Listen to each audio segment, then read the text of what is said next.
This is the Xiaomi 15 and this is the latest iPhone 16, and you're watching one of the most extreme high-stakes camera comparisons on the planet, because I'm going to put these two smartphones through absolute pure pain. I've created 8 intense rounds that push each camera to its limits in different auto modes. This isn't just a test, it's the ultimate grading system for smartphone photography. Okay, if there's one thing on the Xiaomi 15 that I just can't keep my hands off, is zoom. For starters, it has a telephoto camera, which the iPhone 16, although costs significantly more, doesn't have one. And for sure, if you zoom up to 2.6x on both the cameras, the Xiaomi, as expected, crushes the iPhone 16 in terms of pure image quality. But when you zoom in even further, it gets even more pronounced. And that's not only because Xiaomi has a dedicated telecamera, but also because Xiaomi isn't scared to crank up their processing in all these photos, to the extent of even using AI. And that is exactly what these photos need. It's like the telephoto camera gives the basic layout or the blueprint of the image, what it looks like, and then Xiaomi's AI adds in more details in order to make the image more prominent. The interesting part is you can turn off the AI with the press of a floating button if you don't really want it, and still the pictures turn out to be good.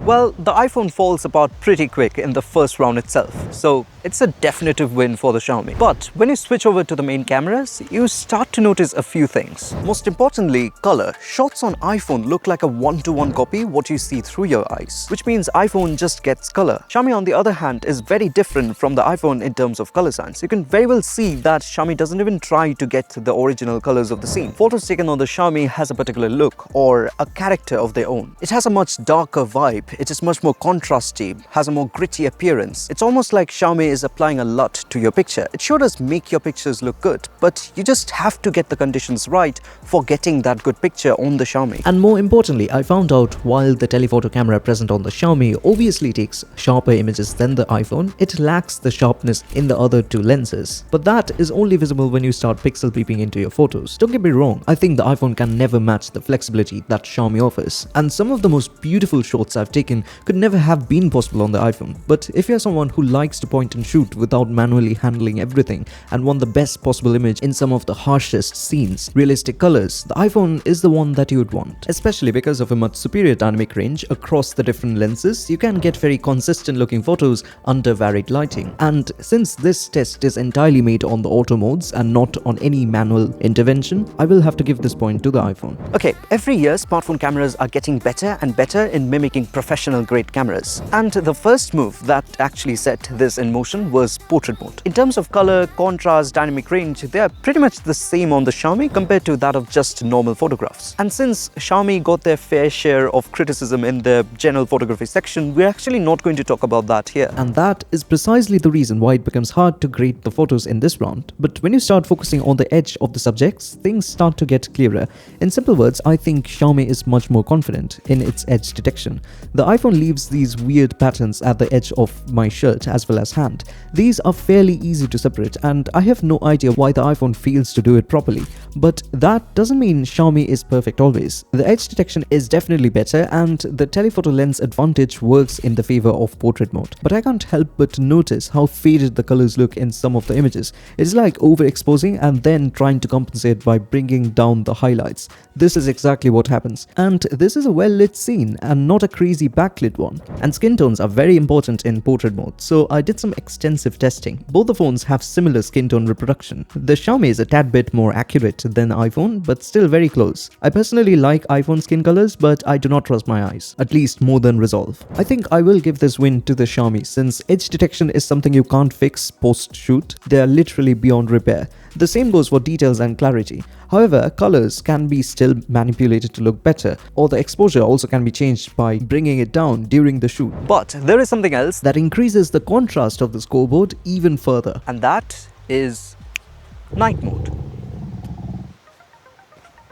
The first thing you will notice is Xiaomi has much cleaner images, as if it is too polished. Like if I was handed over this image without any background knowledge, I would have said it looks impressive. I mean, even the dirt on the staircase is visible. I know it looks gross, but as soon as you bring in the iPhone, it gets interesting. Immediately, each and every imperfection of the floor, the window and the stairs become more visible, including the shadows, except for the tele lens, which when used obviously brings in more details in the Xiaomi. If you look at this shot taken in the the ultra-wide lens, I think the iPhone still has much more details. And if you look closely, you will notice that highlights on the Xiaomi are devoid of details. So the iPhone is still maintaining better dynamic range. But under extreme low light, I think the Xiaomi's noise reduction starts working in its favor.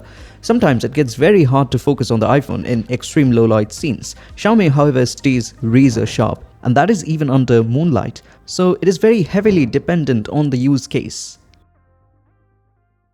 Okay, talking about the front camera, the color science, HDR and more is quite different on the Xiaomi compared to what it has on the back cameras. It is quite the opposite. Xiaomi very prominently starts avoiding the contrasty look, which works in favor in two ways. One, it makes human subjects look better, and two, there is more visible details in the shadows. But again, if you start zooming in or pixel peep into the photos, the iPhone still has more details in terms of sharpness, and it makes the imperfections on the face all the more visible compared to that on the Xiaomi. The colors on the iPhone are also more realistic. Xiaomi very often overcompensates in color temperature, and pictures often appear just a tad bit bluer. And talking about portrait mode, everything remains pretty much the same. I think the one on the iPhone has better edge detection in the hairs.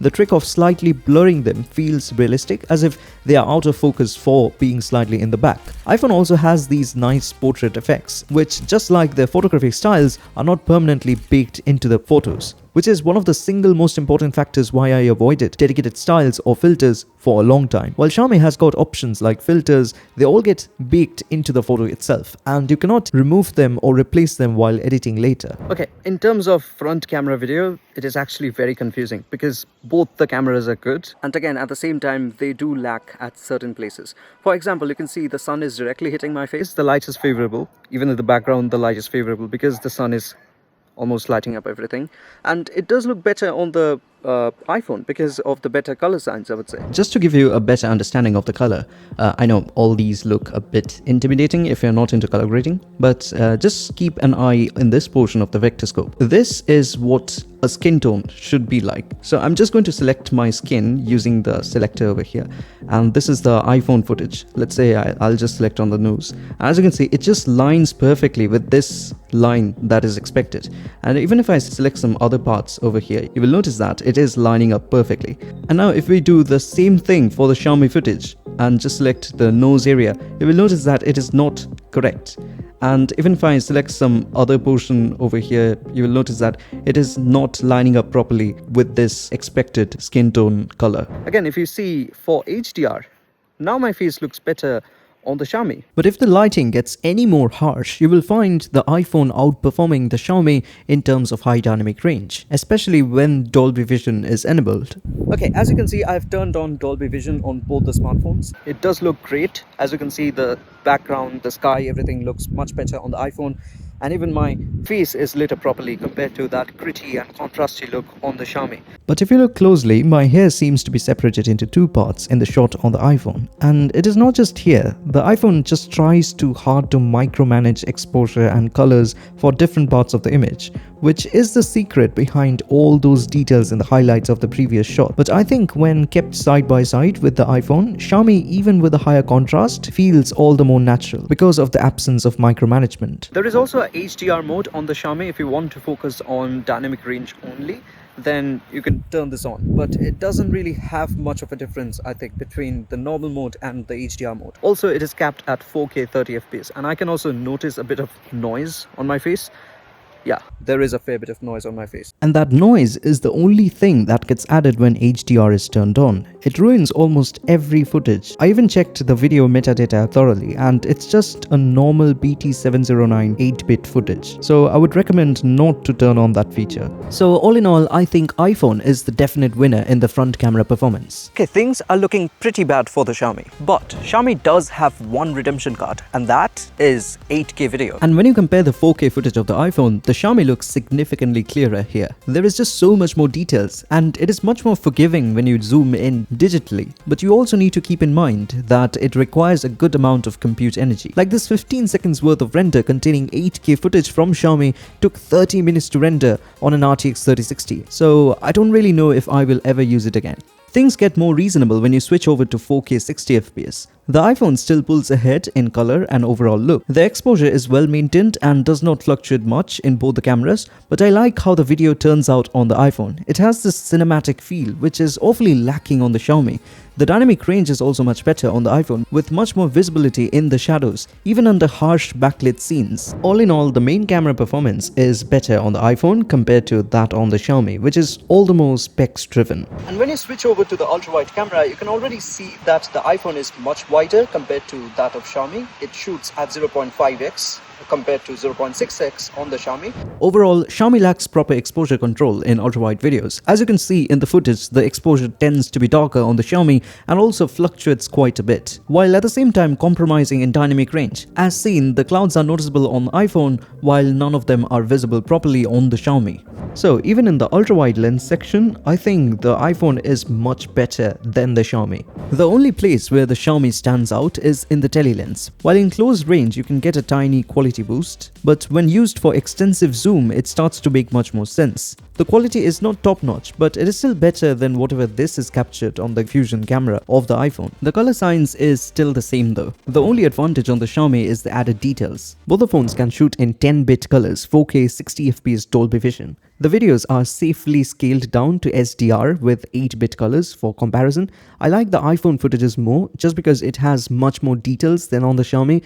If we pause the footages a bit and zoom in, you can see how everything, starting from the placemats on the table to the trees in the background, look much more detailed compared to Xiaomi. But the main reason for using Dolby Vision is a tangible dynamic range boost. It is actually much higher on the iPhone compared to that on the Xiaomi. As you can see, the shadows are far more detailed on the iPhone compared to the Xiaomi, and the same goes for the highlights. During the nighttime, when raw sensor performance beats optimizations, Xiaomi stands out as the winner. The main camera is significantly better in clarity than the noisy iPhone footage. In darker conditions, the difference increases even further. Like if we zoom into these frames and take a look at the leaves, they are far more visible on the Xiaomi.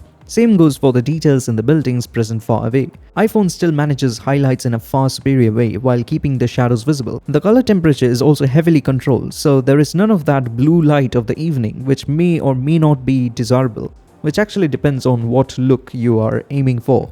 And if you shoot at 60 FPS with auto FPS turned on, then the Xiaomi can go up to 45 FPS and still have higher details than the iPhone, which caps itself at 26 FPS. Things drastically change when you switch over to the ultra-wide camera. The initial thought was higher resolution cameras on the Xiaomi would mean better quality video, but even with more than quadruple the sensor resolution compared to that on the iPhone, low light performance is not great on the Xiaomi. The video gets visibly dark and more noisy. The iPhone is also no good, but still it looks better because of the superior exposure control. The tele-lens advantage also does not work in favor of Xiaomi. The iPhone and the Xiaomi looks almost the same in low light when zoomed. At some places, the iPhone actually looks nicer because of the better dynamic range and highlight control. And this footage shot inside the car also gives you an idea of the stabilization on both the phones during the nighttime. Both have OIS across all the lenses, so you need not worry about the lights looking weird due to EIS and shutter speed. And talking about stabilization, if you ever need to go full extreme mode, Xiaomi actually drops down in quality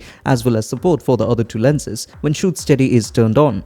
The iPhone has higher max resolution still at 2.8K, 60 FPS across all lenses with action mode. And for all these combined reasons, I think the iPhone is a solid choice for video. It is literally unbeatable. Okay, now let's talk about special modes, which basically includes everything that aren't a part of the core camera experience, which is slow motion, macro photography, cinematic modes, and more. Right away, Xiaomi actually wins a micro point for this, just because they have way more dedicated special modes compared to that of the iPhone. There are different long exposure modes, modes for astrophotography. There's a mode even dedicated to capture moving car shots. Then you get a separate mode for street photography, and also a really cool super moon feature that lets you take super realistic pictures of the moon with the help of AI. Then you get dual video and so many more features that if I cover all of them will take literally more than half of the video. So I'm going to cherry pick and only compare those that are present on both. But if you want to know more about these modes, I will also post a dedicated camera review of the Xiaomi 15, so stay tuned for that. Starting with something basic like the macro photography, Xiaomi uses the tele camera as the macro. It has a close focusing range of 10 centimeters, but I do find it a bit limiting sometimes. But the sensor is of good quality, so cropping also works. The tele camera effect also adds realistic background blur and overall looks much better than the iPhone. And I think the Xiaomi is also safer for shooting insects because once they start flying, you are cooked. Both the phones can shoot in cinematic video, but there is one big difference. between the Xiaomi and the iPhone is that the Xiaomi can shoot only up to 1080 pixels and probably 30 FPS. And on the iPhone, you can actually shoot up to 4K 30. But I don't know if there is any tangible quality difference between the two different videos that I'm shooting right now. The iPhone doesn't look very sharp in the front camera with cinematic video at 4K, and the Xiaomi has better details even though it is at 1080p. However, in the back cameras, it looks much better on the iPhone, especially the background blur. It is not poorly done Gaussian blur, but has that lens or glass feeling to add to the realism. I also noticed once Xiaomi started lagging in this mode, and the video produced became choppy. The focus shift, which is exclusive to the back camera for the Xiaomi, is also not very smooth like on the iPhone. Both the phones support slow motion video up to FHD. iPhone videos are consistent, they have the same color signs. Xiaomi, however, has a huge advantage, and that is the telecamera. The allowance of special modes on this camera makes zoomed in slow-mos significantly better. You will notice that they have much more details compared to that on the iPhone, even performing well under low light. Both phones can shoot time lapses. The Xiaomi can shoot up to 4K 30 FPS across all back lenses, but the iPhone is only limited to 1080p, so details are significantly lesser. The iPhone also does quite a bit of overprocessing, which makes the sun look super weird, unlike Xiaomi where everything feels much more natural. But other than these, Xiaomi has one more thing that is not there on the iPhone, and that is Pro Mode, which also supports log footages, so you get a massive dynamic range boost. And there are features in this thing that I'm so very excited to talk about when comparing the camera app, so stay tuned. And the presence of Pro Mode inside the camera app itself means you can change literally everything according to your requirement. You can change the shutter speed, adjust the ISO, the focus, and everything else. And it's actually present across all the lenses in the Xiaomi. The iPhone does not have any of these inside the camera app. You can actually download third-party apps to enable these, but we are talking about the system camera app here. Okay, special mode points goes to Xiaomi, not only because it has much more features than the iPhone, but also the quality in the special modes are better on the Xiaomi than that is on the iPhone. Okay, your phone might have a great camera, but you will end up missing 95% of the shots if it does not have an optimized camera user interface. And that brings us to the camera app. Xiaomi had a big challenge here, and they actually needed to solve two main things. One, organize the camera app because it is packed with an insanely large number of features, and two, keep them accessible with one-hand usability. And Xiaomi just hit the right notes on this one. You might argue that the iPhone has one-hand usability, but notice how some features are still available on the top of the screen. And this trick works, but still there is a lot of hand movement unless you specifically want to do yoga with your fingers. Again, on the iPhone, the settings of the camera app can only be accessed from the system settings of the iPhone. Might be you just need to turn on HDR video, and by the time you search the camera from the settings of the iPhone and then turn it on,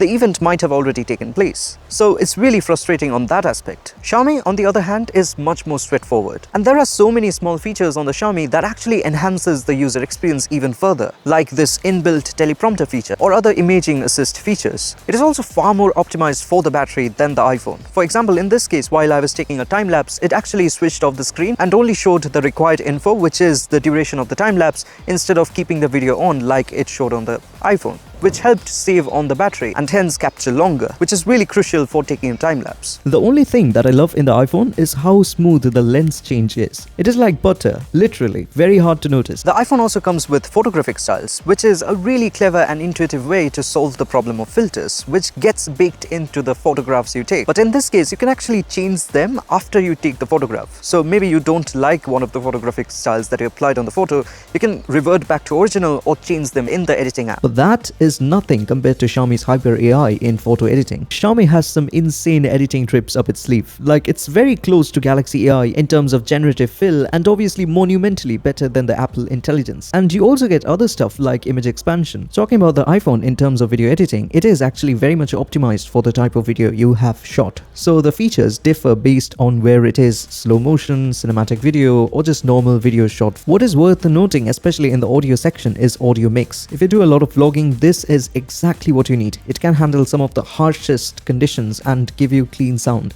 You already have noticed that in the front camera video test. The iPhone has got audio mix, which basically utilizes all the mics that are present on board in order to reduce or cut off the background noise. It isn't magic, so if you try to cut out the background noise, it also cuts some of my own voice, and hence making it sound weird. And Xiaomi has also got something similar here, and that is Source Track. But there are two main caveats. First being you can't get this feature in all the video modes. So currently it is capped at 4K 30 FPS. So if I switch to 60 FPS, there is no audio tracking or source tracking over there. And secondly, it gets baked into the audio that you're recording. So there is actually no way to get the original audio back. If you think that it sounds weird, which it does at certain times, and then you're just stuck with it. And like I mentioned, the features in the editor differ based on the type of footage. Apple actually lets you change focus in videos when shot using cinematic mode, which is pretty insane. Other than these cool features, everything on the iPhone is pretty basic. Xiaomi's video editor is a full-fledged linear video editor. You can join clips, you can add texts, and even a music of your choice. And everything is powered by AI. You can literally select some clips and tell Hyper AI something like, make me a cinematic edit. And there it is, done.